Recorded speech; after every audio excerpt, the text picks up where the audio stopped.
Good morning everyone. मैं Jitendra Kumar square academy के YouTube channel पर सभी बच्चों का स्वागत करता हूं। अपन ने पहले के वीडियो में बीएससी सेकेंड ईयर का जो पेपर फर्स्ट रियल एनालिसिस का उसके सिलेबस के बारे में, कुछ चैप्टर्स के बारे में, कुछ एग्जाम्पल्स के बारे में डिस्कस किया था। जो बच्चों ने पहले क्लास नहीं ली थी या जिनको पता नहीं था, क्योंकि अपने पास वही बात है भाई, पर्टिकुलर कोई पॉइंट तो है नहीं कि वो पॉइंट बता दें तो हो जाएगा। चैप्टर हैं, चैप्टर में जैसे आगे वाला पेपर होगा आपका एनए, उसमें जरूर कुछ मेन मेथड है वो बता देंगे, उनसे कर लेना। इसमें तो जो आपका सेकंड पेपर है इसमें तो पूरे के पूरे एक्सरसाइज हैं, वो करनी है। कौन कौन सी करनी है, कितनी करनी है, इजी कौन सी रहेगी, उसके बारे में बात कर लेते हैं। लेकिन बात करने से पहले सारे के सारे बच्चे चैनल को सब्सक्राइब करेंगे, शेयर करेंगे, वीडियो को लाइक करेंगे, कमेंट करेंगे और शेयर करेंगे। अब देखो आपका जो पेपर सेकेंड है बीएससी सेकेंड ईयर का पेपर डिस्कस कर रहे हैं अपन, और ध्यान रखना है जितने भी चैप्टर हैं, कौन सी बुक की बात हो रही है, यहाँ पर जेपीएच की बुक की बात हो रही है। तो आपका जो पेपर सेकंड है उसका नाम क्या है, डिफरेंशियल इक्वेशन, और उसमें दो बुक है। पहली बुक का नाम क्या है, डिफरेंशियल इक्वेशन, और दूसरी बुक का नाम है पार्शियल डिफरेंशियल इक्वेशन। वही बात है, इसमें आपके 5 मिनट आएगी। तो 5 मिनट में कौन कौन सी तो पढ़नी है, कौन कौन सा चैप्टर है, उसके बारे में थोड़ी सी बात कर लेते हैं। तो जिन बच्चों ने जो तैयारी कर रहे हैं नेवी एयरफोर्स वाले बच्चे, उनको भी थोड़ा मिल जाए। और जो क्लास लिए, कई बीच में से बच्चों ने क्लास लिए तो उनको पता भी नहीं है कि कौन सा क्या, तो वो देख लें इस वीडियो को, ताकि थोड़ी सी समझ विकसित हो जाए इस मैटर में। तो यूनिट फर्स्ट में पहला चैप्टर है अपने पास प्रथम कोटि और प्रथम। एक चीज और भाई, जो यूनिट में मैं जो चैप्टर बता रहा हूँ ना, वो उतने ही बता रहा हूँ जिससे आपके एक पोर्शन कंप्लीट हो जाए। ये नहीं कि मैंने यूनिट फर्स्ट में पहला चैप्टर बताया, तो आपको पता है उस टाइम भी अपन ने किया था कि यूनिट फर्स्ट में जैसे 2 क्वेश्चन आएंगे, पहला और दूसरा, इस फर्स्ट का फर्स्ट, सेकेंड, दूसरे का पहला और दूसरे का। ये मैं जितना पोर्शन बता रहा हूं उससे या तो ये पोर्शन कंप्लीट आएगा या ये कंप्लीट आएगा। ये नहीं कह रहा कि मैं पूरा दोनों कंप्लीट आ जाएंगे, नहीं। अगर पहला आ गया तो हो सकता है दूसरे का एक पार्ट आ भी जाए, हो सकता है नहीं भी आए। ध्यान रखना इस चीज को, ओके। तो सबसे पहला चैप्टर यूनिट फर्स्ट के अंदर आप चैप्टर पहला कर लेना, जो आपकी प्रथम कोटि और प्रथम घात के अवकल समीकरण। बड़ा चैप्टर है, लेकिन आपको करना है first A B C D E F G, और ये चैप्टर आपका पूरा का पूरा 12th में किया हुआ है। तो ये तो सारे के सारे बच्चे कर लेना भाई, एकदम इजी पोर्शन है। जिसने 12th तो ढंग से की है आपने, तो आपके लिए ये तो एकदम इजी है। ये यूनिट फर्स्ट वाला चैप्टर जी तक सारे के सारे कर लेना, कोई दिक्कत नहीं है, एकदम इजी है। खोल के देखना आप बुक को। यूनिट सेकंड के अंदर आपका कौन सा चैप्टर है, एक तो चैप्टर 3 है, एक कौन सा आपका चैप्टर 2 है। मैं बता दूं 2 और 3 में से आपका जो चैप्टर 3 है ना, वो ज्यादा इंपॉर्टेंट है चैप्टर 2 की बजाय, और इस 2 के मुकाबले चैप्टर 3 आपका है भी इजी भाई, इंपॉर्टेंट भी है और ये है भी इजी। कई बार क्या होता है, मोस्टली आ जाएगा आपके चैप्टर 3 से क्वेश्चन, लेकिन कई बार क्या होता है कि एक क्वेश्चन के साथ, जैसे मैं बताऊं आपको यूनिट सेकेंड है, उसमें 2 क्वेश्चन आएंगे, क्वेश्चन 3 और क्या आएगा, क्वेश्चन 4। अब इसमें भी 2 आएंगे, पहला दूसरा, इसमें भी 2 आएंगे, पहला दूसरा। तो इसमें कौन से आ गया, मान लो चैप्टर 3 से आ गया एक क्वेश्चन, यहाँ चैप्टर किससे आ गया, 2 से। फिर ये एक चैप्टर 3 से आ गया, फिर एक चैप्टर किससे आ गया, 2 से। उस केस में आपको ये चैप्टर 3 और 2 करने पड़ते हैं, लेकिन ऐसा कभी कभार ही होता है। मोस्टली आपके एक चैप्टर 3 से आ जाएंगे, दोनों क्वेश्चन तो हो जाएगा। तो जो बच्चे ने अभी ज़्यादा पढ़ाई भी नहीं की है या नेवी एयरफोर्स की आप तैयारी कर रहे हो, तो मैं आपको यही सजेस्ट करूंगा कि चैप्टर 3 कंप्लीट कर लें, फिर आगे के कुछ मिनट हो जाएं, अगर टाइम हो तो ही 2 पढ़े, नहीं तो नहीं पढ़े भाई। चैप्टर 3 कौन सा है, अचर गुणांकों वाले रैखिक अवकल समीकरण, और ये चैप्टर 3 आपको कंप्लीट करना है। कंप्लीट का मतलब ये है, जितने भी आपको मेथड, देखो अवकल समीकरण की जितने भी बुक है, इसको सबसे पढ़ने का बेस्ट तरीका है, जो भी मेथड दे रखा है उस मेथड को समझ लें। याद नहीं करना, मेथड नहीं पूछा जाएगा, आपको क्वेश्चन ही पूछा जाएगा। मेथड को आप बढ़िया से समझ लें, मेथड के बाद में 1-2 एग्जाम्पल उसका ऊपर निकाल लें। ध्यान रखें, एग्जाम्पल प्रैक्टिस से निकाल लें भाई, और उन एग्जाम्पल पर प्रैक्टिस कर लें जो आए हुए हैं। मोस्टली तो ये मान के चलो 2010-12 के बाद में एग्जाम में जो रिपीट हुए हैं ना, उन क्वेश्चन को निकाल लो, ज्यादा भी नहीं निकाल पाओ तो बाकी रहने दो, चाहे आप क्रम से निकाल लो जो बुक में है ना, जैसे पहले एक के निकालिए, बी के, सी के, डी के, ई के, एफ के, जी के, इस हिसाब से 3 करनी है आपको कंप्लीट। और प्रथम कोटि के अवकल समीकरण जो प्रथम घात के नहीं हो, तो इसमें भी ए बी सी डी ई तक का मैटर है भाई, जो बच्चे पढ़ना चाहिए। नहीं पढ़ो तो आपको 3 तो यूनिट सेकंड के लिए पढ़नी ही पढ़नी है। यूनिट थर्ड के अंदर भी 2 चैप्टर है, एक चैप्टर नंबर 4 है और एक चैप्टर नंबर 5 है भाई। इसमें भी क्वेश्चन, इसमें तो दोनों ही करने पड़ेंगे, आपको ध्यान रखना। 4 है आपका चैप्टर समघाती रेखिक अवकल समीकरण, और इसमें 2 है, एक तो 4A और एक है आपका 4B है। ध्यान रखना ज्यादा चांस है कि 4A से क्वेश्चन आ जाए। 4A वेरी इंपॉर्टेंट है इसके लिए, तो 4A को अच्छे से तैयार कर लेना, वेरी इंपॉर्टेंट है। इसी के प्रकार ये जो आपका चैप्टर नंबर 5 है युगपत अवकल समीकरण, इसमें भी 5 एक ही बजाय, देखो 5 ऐसे भी क्वेश्चन आते हैं, मैं नहीं बोल रहा आते नहीं है, लेकिन एक ही बजाय B के ज्यादा क्वेश्चन आते हैं, तो इसमें 5B क्या है आपका इंपॉर्टेंट है। तो यूनिट 3 के अंदर आपको चैप्टर 4 और 5 दोनों पढ़ने हैं। इसी प्रकार यूनिट 4 में आपके, यूनिट 4 का नाम है द्वितीय कोटि के अवकल समीकरण, और इसमें चैप्टर आपके नंबर चैप्टर है 6 नंबर का चैप्टर है। उसमें A, B और C तक कर लेना भैया, आप C तक तो कर ही लो। फिर भी कोई बच्चा जैसे टॉपर है वो ज्यादा सेफ जोन के लिए C तक या D तक तो मैंने खुद ने करवाई है क्लासरूम में। A, B, C, ये D का और E का और देख लेना, जो बच्चे अच्छे मार्क्स अच्छा स्कोर करना चाहिए ना वो D, E और देख लेना। बाकी जो तैयारी कर रहे हैं वो A, B, C देख लो, 3 ही मेथड है, 3 क्वेश्चन निकाल लो, तो एक बार मेथड समझ में आ जाएगा। एग्जाम में मैं आपको एक बात बताऊं, अगर मेथड आपका सही होगा, अगर क्वेश्चन के आंसर थोड़े बहुत आगे पीछे हैं तो कोई ज्यादा टेंशन नहीं लेने की, एक आधा नंबर कोई हो सकता है कट जाए, बाकी मेथड सही होना चाहिए। मेथड का मतलब ये नहीं कि मेथड याद करने बैठ जाओ, मेथड सारे याद नहीं करने, जो कोई आया हुआ है आपको लगाया हुआ है वो करना है, बाकी आपको उसके बेस पर जो तरीका क्या है वो क्वेश्चन को सोल्व करना आना चाहिए भाई। दूसरी बात, यूनिट 5 में आपका कौन सा है, यूनिट 5 के अंदर आपकी न्यू बुक आएगी, ये कौन सी, पार्शियल डिफरेंशियल इक्वेशन, आंशिक अवकल समीकरण। इससे आपकी यूनिट कौन सी आएगी, 5वीं यूनिट आएगी, और 5वीं यूनिट के अंदर 2 चैप्टर, एक तो चैप्टर 1 और चैप्टर 2, ये क्लासरूम में करवाया भी था, चैप्टर 1 वाला तो पूरा भी हो चुका था भाई। इसमें भी ध्यान रखना, देखो इसमें C से क्वेश्चन आएगा, फिक्स है, इसमें C से क्वेश्चन आता है, और चैप्टर 2 में E से क्वेश्चन आता है। बस ये 1 और 2 इसके बेस हैं, एक एक दो क्वेश्चन देख लें, ज्यादा जरूरत नहीं है। तो A, B से तो आप किस देख लें, और क्वेश्चन C से आएगा। इसी प्रकार इसमें भी A, B, C, D से क्वेश्चन आने के बहुत ही कम चांस है, एकदम रेयर चांस है। क्वेश्चन कहाँ से आएगा भाई, यहाँ से E से ही आएगा।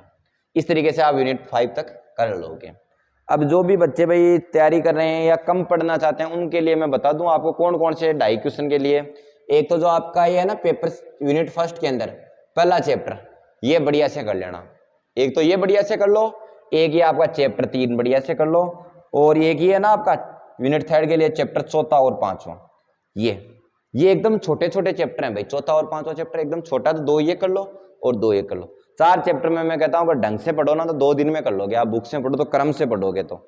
बाकी जो बच्चे तैयारी कर रहे हैं तो उनका तो यही है भाई, स्टार्टिंग की जो सारथी या पार्थ में से करना चाहें, सारथी या पार्थ में से 2 मिनट उठाना है स्टार्टिंग से, जितने भी सवाल हैं 2 मिनट के सारे याद कर लो, और तो कोई ऑप्शन नहीं है। बाकी आपको अगर ऐसा लगता है कि इस तरीके से बेटर है तो ये निकाल लो, इस कंडीशन में तो आपका एकदम अच्छा पेपर हो जाएगा भाई। और 2 मिनट तैयार करोगे भी तो मेरे हिसाब से तो यही है कि आराम से मेरे अच्छा सा स्कोर कर लोगे, कोई दिक्कत नहीं है।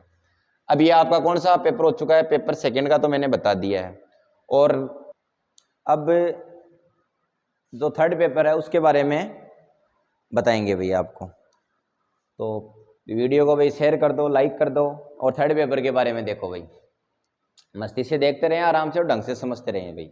पेपर 3rd है, देखो इसमें कुछ टॉपिक जरूर बताने वाले हैं कि भाई सर इसमें कैसे, इसको आराम से पास कर सकते हो भाई आप। Numerical analysis and vector space, 2 book है इसके अंदर, और 2 बुक है तो 4 चैप्टर जो आपके हैं भाई, इसमें 4 यूनिट तो है इससे, 4 यूनिट तो है इससे, 1 यूनिट है इससे।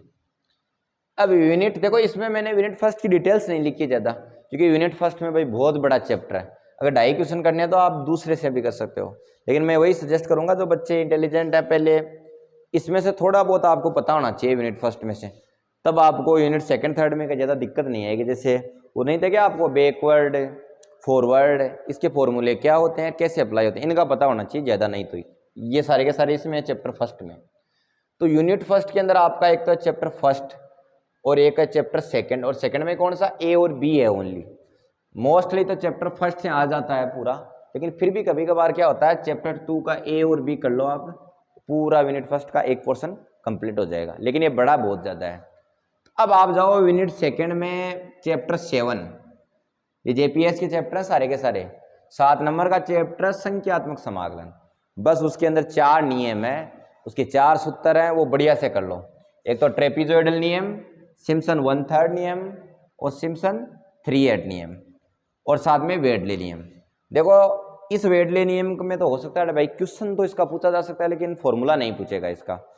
एक ध्यान रखना है यहाँ पर, इनके प्रूफ और क्वेश्चन, इनके प्रूफ वो करने हैं जो बुक के अंदर स्टार्टिंग में दिए हैं। 2-2 प्रूफ दिए हुए हैं। जैसे 7 नंबर का चैप्टर खोलोगे तो जो स्टार्टिंग के है ना, उससे जो प्रूफ मिल रहे हैं ना आपको, वो करने हैं। किस किस के प्रूफ याद होने चाहिए आपको? ट्रेपीजोइडल, सिम्पसन और सिम्पसन 3/8। इसके तो आपको फॉर्मूले भी आने चाहिए और इसको अप्लाई करना भी आना चाहिए।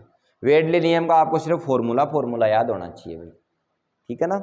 वेडले नियम में एक चीज देखना भाई आप, जैसे अभी आपको जब टेस्ट लिया था मैंने, तो उसमें एक चीज आई थी कि उसमें लगभग बच्चे फॉर्मूले गलत लिख रहे थे।